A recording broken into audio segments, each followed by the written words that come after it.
What's up, everybody? The Washington Wizards lose a nail biter tonight in Brooklyn, New York. But the big three did show out tonight.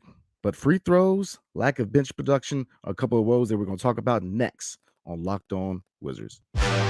You are Locked On Wizards, your daily Washington Wizards podcast. Part of the Locked On Podcast Network. Your team every day.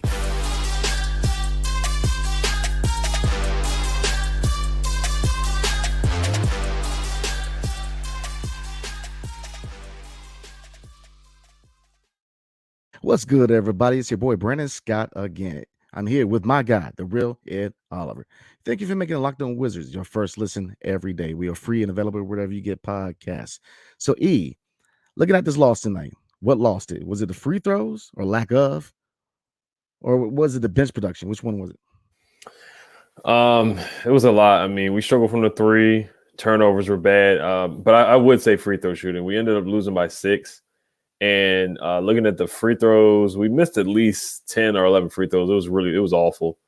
We were 23 for 34 from the free throw line. We got to the free throw line a good amount of times. We shot 34 free throws. We got into the bonus with about 5 minutes left, or it might have been more than that, like 6 minutes left in the fourth quarter. Porzingis got to the free throw line a lot. I know him and KD were going back and forth. Like KD was saying that Porzingis was flopping, but he was taking advantage of that. Yeah, Porzingis shot 14 free throws, but he missed 5. That's uncharacteristic. Bradley Beal missed 3 free throws. Kuzma missed 1. Denny missed 1. Kispert missed 1. He's a good free throw shooter. Goodwin was 3 for 3, but you just shoot yourselves in the foot by missing these free throws. Also, I would pinpoint Bradley Beal with the turnovers. I'm not going to blame one person, but over dribbling. I don't know if that's on Wes Unseld Jr. just trying to settle them down. I feel like they should have ran the offense through Kuz. Monte Morris didn't have his best night, and they were running the offense really through Porzingis at times, and then really through Bradley Beal. A lot of over dribbling at points, especially in the fourth quarter. And he had a lot of unforced errors, a lot of unforced turnovers where he just lost the ball. There was one time he lost the ball against Joe Harris, and they took the ball down and they scored. And it's unacceptable. We've seen that too many times with Point Brad. That's something that we don't want to see. We don't want to see Point Bradley Beal. We want to see Bradley Beal just being a scorer, coming off screens, pin downs, getting the ball from Kuz, getting the ball from Porzingis or Monte Morris or whoever. But constantly he was bringing the ball up or starting the offense, and sometimes it was just a recipe for disaster. Also, KD, man, and Kevin Durant, they're just unstoppable at times. They really are. Kevin Durant had 39. He almost had 40 points. Kyrie had 27. They were just unstoppable sometimes. And some of that, I'm happy we didn't double these guys. But we just had no resistance against KD. And some of it's just KD. I mean, he's just gonna he made some tough shots tonight. I gotta tip my cap to Kevin Durant. And offensive rebounding too. Royce O'Neal got some tough offensive rebounds down the stretch where he had an offensive rebound, passed it out to Joe Harris in the fourth quarter. Joe Harris made a 3. The next possession, the same thing happens where Royce O'Neal gets another offensive rebound. He passes out to Kyrie, and Kyrie knocks down the 3. So it looks like Brooklyn, they just wanted this game more. It looks like they had more urgency, more energy than us. We came up with a lot of energy against the Timberwolves. Tonight, it just didn't look that way. But I got to tip my cap to Porzingis. I thought he did a better job rebounding the ball. And I think he had a career high rebounds tonight. He had 19 boards and 27 points. But we got to make free throws. We got to shoot better from the three-point line. And we got to move the ball better. Just not a lot of ball movement, just a lot of dribbling in the air out of the basketball tonight. Yeah, we had our issues tonight. I feel like this was a very winnable game. It just, looking at the factors that lost us the game, free throws. We shot 23 for 34. Wow. We got to hit free throws. I mean, everybody's just team effort to be really bad at free throws. 3-point percentage, again, 24%, or if you round it up, 24%. So, again, struggle from the behind the arc. I mean, the big three, they showed up. Solid 3. Bradley Beal, 23 points. Kuzma, 22. Porzingis, 27 points, 19 rebounds, like you said. So they showed out tonight. I think another factor that lost the game was very low production from the bench. Now, Kispert did add 8 points. Gafford, 4.7 rebounds in 10 minutes. So I felt like his energy was good. He played well tonight in limited minutes. Barton, again, disappoints. He's been way off. His shot is way off. He has not been playing well at all. Gil came in, played sparingly minutes, 0 points. And then Goodwin, again, not overwhelming. 5 points, 5 rebounds, but again, his energy, we all know what he provides. So, looking at this team, another factor, I'm gonna throw another factor out there. Bradley Beal, you already said it. Bradley Beal trying to dribble too much. Time and time again, man. How many times you got to dribble the ball off your foot, man? Me and you've always said that this offense is better run through Kuzma or KP. Bradley Beal fills that role of being a scorer, sitting back, hitting jumpers, mid range, scoring. This team is a good team. When it's team basketball, when there's movement on the offensive end, this is a good team. When it gets into ISO ball, we lose every time. Every time Bradley Beal gets into this ISO mode, it slows down the offense. It slows the offense down, and it limits open shooters, and it's just we're wasting clock, and it just didn't make sense. As the franchise guy, as the team leader, you got to know this. The ball just not fluid when he's in his ISO. So, those are the three factors that really stood out to me as far as a loss tonight. Because as you said before, we're just not a 3-point shooting team. We have nights where we're hitting them. That's a blessing, man, because we're just not a good 3-point shooting team. But free throws, man. Notice the first part of the word, free. The free, man. I mean, you got to hit those. You got to hit those. I mean, there's no excuse for that. Free throws were a big reason we lost the game tonight. Because if you throw those points on the scoreboard, we win the game. So that shows the importance of free throws, especially against teams like Brooklyn. Brooklyn, as a team, we got to go through to win the East if we have aspirations of winning the East, which should be the goal. So if we really want to be a team to challenge in the East, we've got to beat teams like Brooklyn. And it comes down to little things like turnovers, 14 turnovers. It comes down to free throws. So, we got to shore these things up because I feel like this was a very winnable game. Without Rui, because we are missing Rui right now. And we're not DeLon Wright, because we're definitely missing these two guys. We were still in a position to win this game. But before we move on, tonight's episode is brought to you by Bet Online. BetOnline.net is your number one source for sports betting info, stats, news, and analysis. Get the latest odds and trends for every professional and amateur league out there. From football to basketball to soccer to esports, we've got it all on BetOnline.net. And if you love sports podcasts like this one, you can find those at BetOnline as well. We're always the fastest and easy way to get your betting fix. Head to the website today or use your mobile device to learn more. BetOnline, where the game starts. Thank you for making Locked On Wizards your first listen. For your next listen, check out the Locked On Sports Today podcast, the biggest stories of the day, plus instant reactions, big game recaps, and the take of the day. Available on Odyssey app, YouTube, or wherever you get podcasts. So again, right before I pass the mic, this was a team loss. I think these areas are fixable, but hey, it gets harder from here. Yeah, the turnovers were frustrating. They had a 3-on-1 fast break, and Monte Morris lost the ball somehow. That was a big possession that hurt us as well. So it just came down to the little things in execution. Like we keep harping on, the offense was just really stagnant tonight, and the Bradley Beal over dribbling that really hurt us. But like I said before, I mean, Kevin Durant and Kyrie. Kevin Durant, you look at his numbers tonight. 11. I want to say he was 11 for 11 from the free throw line. Just looking it up. Yeah, 11 for 11 from the free throw line, 13 for 20 from the field, 2 for 3 from the 3-point line, 39 points. Just ridiculous. Kyrie 7 for 8 from the free throw line as well, 27 points. 2 for 6. Bradley Beal was off from the 3-point from the 3-point line tonight. 1 for 6. Kuz was off tonight too. 2 for 8 from the 3-point line. Now Corey Kispert, I thought he gave some positive minutes. I thought he moved really well. Without the basketball, cut into the basket. And I thought Gafford definitely could have got a little bit more playing time. I know it's hard to give him playing time because he's playing behind Porzingis. Sometimes you may want to try to play them together, but I see tonight, Kevin Durant was playing at the power forward and Claxton was at the 5. But Gafford had a nice putback. I thought he played with had some energy tonight. 4.7 boards, and then Goodwin, he always plays with energy. So I thought he gave good effort tonight too. 5 points. He had a couple. He's the only one that made all his free throws, and he was rebounding tonight too. 5 rebounds and had a couple putbacks and 3 assists. But Barton, man, I just his shot selection is just it's very questionable. He takes a lot of shots at the beginning of the shot clock. His passing is just inaccurate. There was one time where Porzingis was open for a dunk and he just threw it basically threw it out of bounds. And I like Will Barton a lot. I think he's super talented. He's had a great career, led the Nuggets in 3-point shooting, but man, some of these shots are just some tough shots. And they may have to shorten this rotation. I don't know if they shorten the rotation. I don't know when DeLon comes back and Rui comes back. I don't know if they're going to keep playing Will Barton if he plays like this, because he's just not contributing in a positive way right now to put it lightly. I think he can help, and I think he's very inconsistent, and he can help in spurts. But yeah, right now it's just not happening with him. He's taking some tough shots, and he's missing them. Those tough shots, they convert into easy baskets for the other team because they're just such tough shots that he's taking. Denny tonight, I know we got to talk about Denny. He with the big fan base that he has.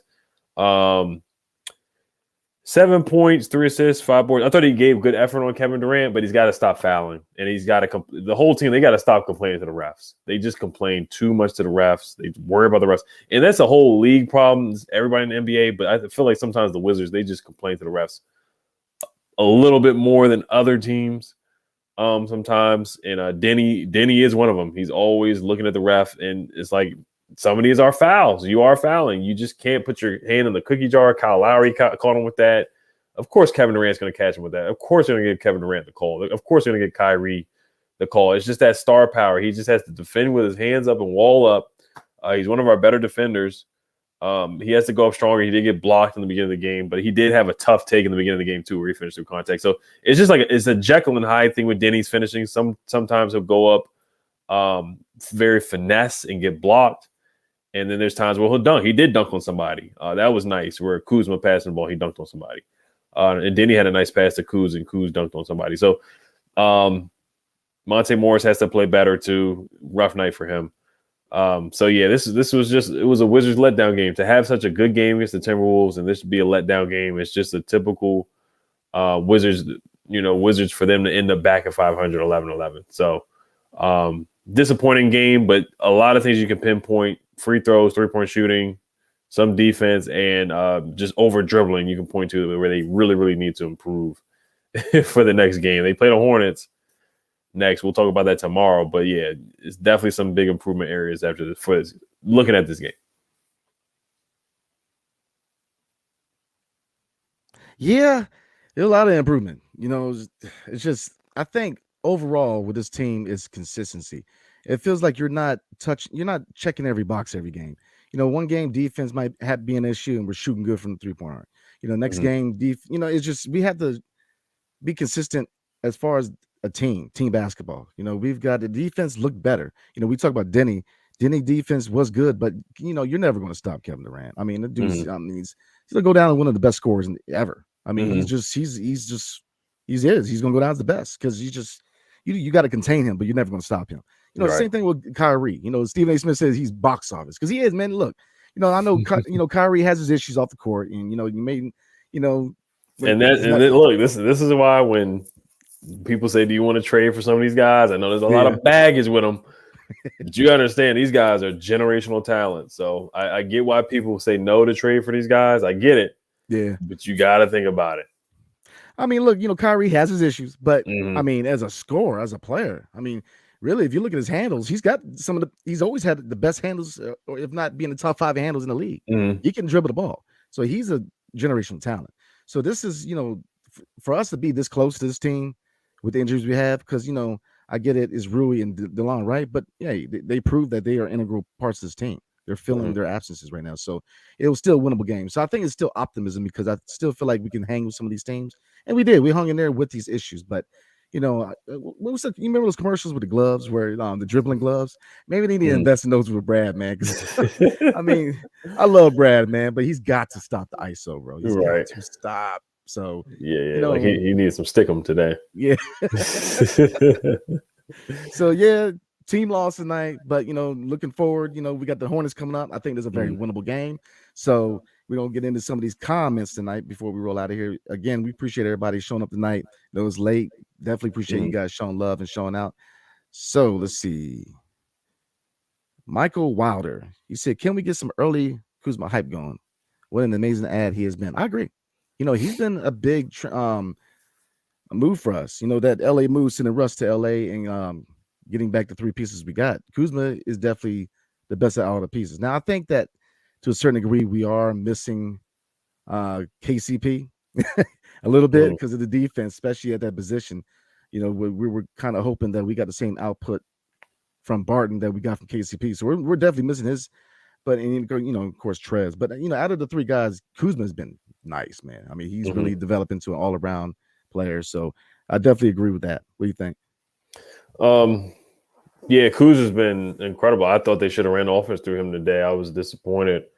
I put a bet on Prize Picks for him to get more than 3.5 assists, and he didn't get it because we weren't really giving him the ball to run the offense. Now he got downhill and he had 25 or 27 points. He shot the ball really well, except for the 3-point line. But when he's getting downhill, when he's not settling for threes, that's when he's lethal, man. That's when he can take over a game. I thought Porzingis had chances to take over the game too. He had a career high in rebounds.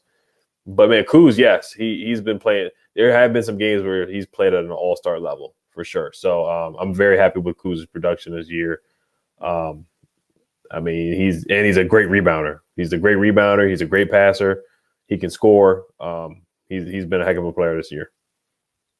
Absolutely. I think he's going to get that bag. He's a good leader too. Absolutely. Oh man, that's the biggest point to me was his leadership, his show. He's been a big leader on this team. So I completely agree. We'll see. Perfect Finance said, Ed, he calling you out, man. Ed, this time do blame it on the officials. Refs were terrible. That and our free throw percentage, there was no half court VO by Kuz. Corey was pushed at least 2,000 by my guy Denny were non-existent. You mentioned it earlier. Look, star power. Certain teams. Team power. You go against teams like Brooklyn, the Lakers.